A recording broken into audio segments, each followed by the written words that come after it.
Hello everyone, good morning. আমি কোয়েনা দাস। আমি এই ঘুম থেকে উঠে ব্রাশ করেই ঘরে এলাম। এখন রেডি হয়ে যাব জিমে।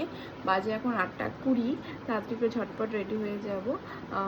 এমনিকে খাওয়ানোর হয়তো সময় পাবো না, মা খাওয়াতে চায় না এখন, কারণ একটু খাওয়ারটা একটু মানে তো ওর খাওয়ারটা এখন নতুন চেঞ্জ করেছি। ও আগে যে দই চিড়া খেত সেটা চেঞ্জ করে, চিড়াতে তো অনেক কার্বোহাইড্রেট আছে, সেজন্য এখন চেঞ্জ করে এখন ওর চিড়াটা বাদ দিয়ে এখন ওর একটা খাওয়াচ্ছি, পেডিগ্রি খাওয়াচ্ছি। তো সেটা গন্ধ করে মায়ের হাত দিয়ে, তো সেজন্য মা বলছে আমি খাওয়াতে পারবো না, তুই খাওয়াবি।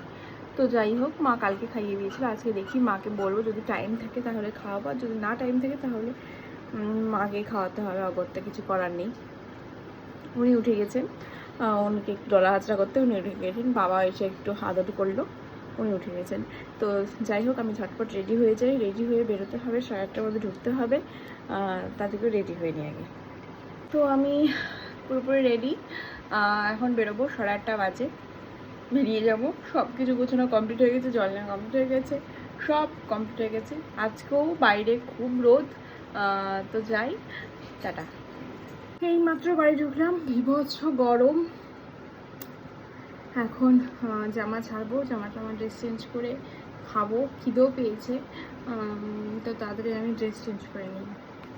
আমাকে কিছুক্ষণ আগে রুকস ফোন করে বললো আবার আমাদেরকে রবীন্দ্র ভবনে যেতে হবে, কারণ কি সাউন্ড বক্স খারাপ হয়ে গেছে, তো তার জন্য কথা বলতে যেতে হবে। তো এখন যাব, একটু পরে যাব, 10-15 মিনিট পর। তো তারপর মানে তার মধ্যেই মা আমাকে খাবার ফল কেটে এনে দিল। তো আজকে এই ড্রাগন ফ্রুট খাবো। এখন এটা খেয়ে তারপরে রেডি হয়ে তারপরে বেরোবো। এসে আবার স্নান করতে হবে, পুজো করতে হবে, স্নান পুজো আছে, এমির সবজিগুলো কাটতে হবে, তো অনেক কাজ আছে বুঝতে পারছি। কিন্তু দুদিকটাই তো আমাকে মানে দুদিকটা তো দেখতে হবে। ওই দিকটাও যতটা দায়িত্ব এদের এখানেও যতটা দায়িত্ব, ওইদিকেও আমার তো দায়িত্ব। যাই হোক, করতে হবে। তো ঝটপট খেয়ে নিয়ে রেডি হবো। আবার যাচ্ছি একটু রবীন্দ্র ভবনে, কারণ একটু প্রবলেম হয়েছে, তো সেই জন্য আমাকে যেতে বলছে। আমি আর রুকস দুজনে মিলে যাব। বাইরে খুব রোদ। তো যাই হোক, ফুল স্লিপ পরে নিয়েছি, তাড়াতাড়ি করে যাই। মোড়ের মাথা দাঁড়িয়ে আছে হয়তো।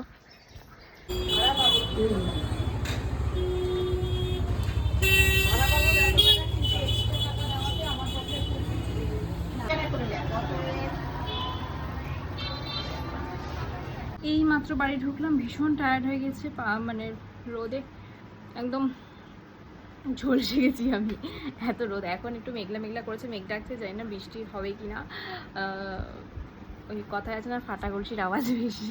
আমার তো মনে হচ্ছে ওরকম বৃষ্টি হবে না, শুধু আওয়াজই করছে। যাই হোক, বৃষ্টি হলে খুব ভালো। কিন্তু ভীষণ খিদে পেয়ে গেছে, যেমন খিদে পেয়েছে, স্নান করব, পূজা করব, অনেক আবার 4:30 থেকে ক্লাস আছে, এখানেই বাজে 2:45। কখন কি করব জানি না। তো যাওয়ার ইচ্ছে ছিল না, জোর জবরদস্তি নিয়ে গিয়েছিল রূপস আমাকে। তারপরে গিয়ে এত হ্যাপা, এত কিছু, এত প্রবলেম, এখান থেকে ওখানে, ওখান থেকে এখানে দৌড়াতে হয়েছে সেই রোদের মধ্যে। এখন যাই, তাড়াতাড়ি ঝটপট স্নান করে পুজো করে নিই। তো পুজো করা কমপ্লিট হয়ে গেছে, বীভৎস খিদে পেয়েছে, খেতেও বসে পড়েছি। মা খেতে দিয়ে দিয়েছে, মা বাবা সবার খাওয়া হয়ে গেছে, মা বাবা এমনি সবার খাওয়া হয়ে গেছে, শুধু আমি বাকি আছি আর নিচেরটা বাকি আছে। তো পুজো করেই মানে আমি খেতে বসে পড়েছি। মাকে বললাম ভাত বেড়ে দাও, খেতে পেয়েছে, আর থাকতে পারছি না।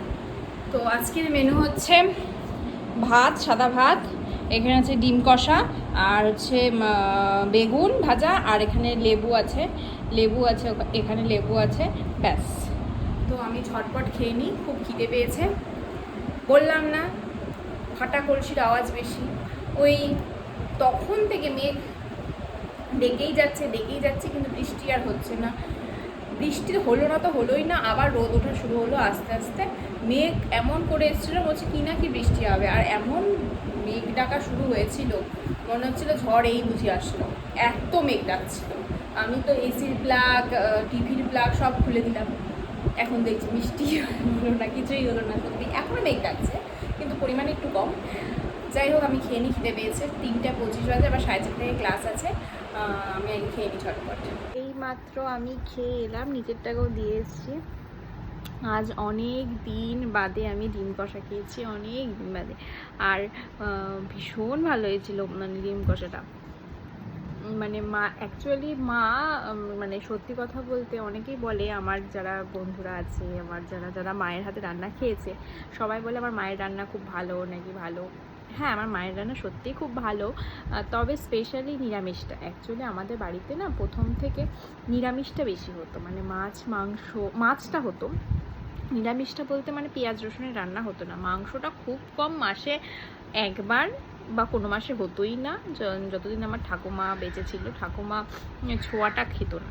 তো ঠাকুমা, যার জন্য ঠাকুরদাও আনতে দিত না কাউকে, যে না মানে ছোটো থেকেই নাকি ডিম খেত না ঠাকুমা, ডিমের গন্ধটা ভালো লাগতো না। ডিম খেত কিন্তু মাংস খেত না, এরকম কিছু একটা সামথিং। যার জন্য ওই রান্না করতে হলে সবার লাস্টে রান্না করতে হবে, একদম মানে যেন ছোঁয়া না পড়ে এরকমভাবে ভেবেই চিনতে। তো এত খাটনির থেকে আমার মা বলতো রান্না করতে হবে না, রান্না করবো না আমি, এত খাটনির থেকে ছোঁয়া পড়ে যেতে পারে, বা সেগুলো আলাদা বাসন হবে, সেগুলো আলাদা মাজতে হবে সঙ্গে সঙ্গে, এরকম করে মানে এত কষ্ট করে মা রান্না করতে চাইতো না, যে পেঁয়াজ রসুনের রান্না।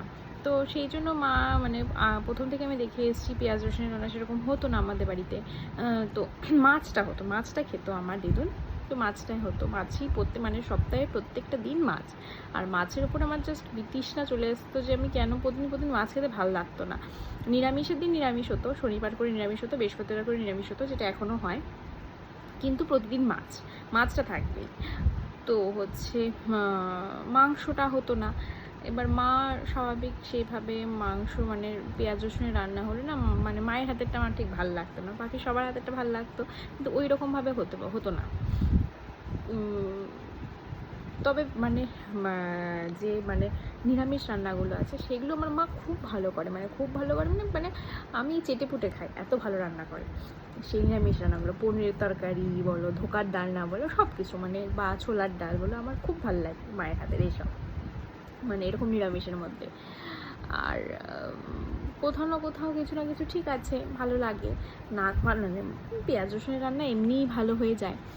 তো যাই হোক, আজকে আমার ডিমের কষাটা মানে এতদিন ডিমের কষাটা নর্মাল লাগতো, ঠিক আছে লাগতো, কিন্তু আজকে ডিমের কষাটা খুব ভালো হয়েছে মায়ের রান্না। তো যাই হোক, আমি চেটেপুটে সব খেয়ে নিয়েছি। এবার আমি একটু রেস্ট করবো, 4:10 বাজে, কারণ 4:30 থেকে আবার ক্লাস আছে, 4:15 সময় উঠে রেডি হবো। কিছুক্ষণ আগে এলাম বাড়িতে, গিয়েছিলাম 4:30 সময়, এসছি 9:30-র দিকে, 9:30-9:30 দিকে এসছি। মানে ভীষণ রকমভাবে টায়ার্ড হয়ে গেছি। এসে অ্যামিকে খাইয়ে আর ড্রেস চেঞ্জ করে এইমাত্র এসে একটু ফ্রি হলাম, ফ্রেশ হয়ে ফ্রি হয়েছি। তো ভাবলাম ভিডিওটা বাকি আছে, তো যাই হোক, যাওয়ার সময় তাড়াহুড়োতে ভিডিও করতে পারিনি। 4:15 সময় ঘুম থেকে উঠেছিলাম, 4:30 ক্লাস ছিল, 4:15 সময় তাড়াতাড়ি ঘুম থেকে উঠে আমি বেরিয়ে পড়েছিলাম, আর এসছি তো কিছুক্ষণ আগে বললামই। যাই হোক, আজকের ভিডিওটা এখানেই শেষ করছি, দেখা হচ্ছে আগামীকাল। সকলে ভালো থেকো, সুস্থ থেকো, আর সবাইকে ভালো রেখো। Tata, good night.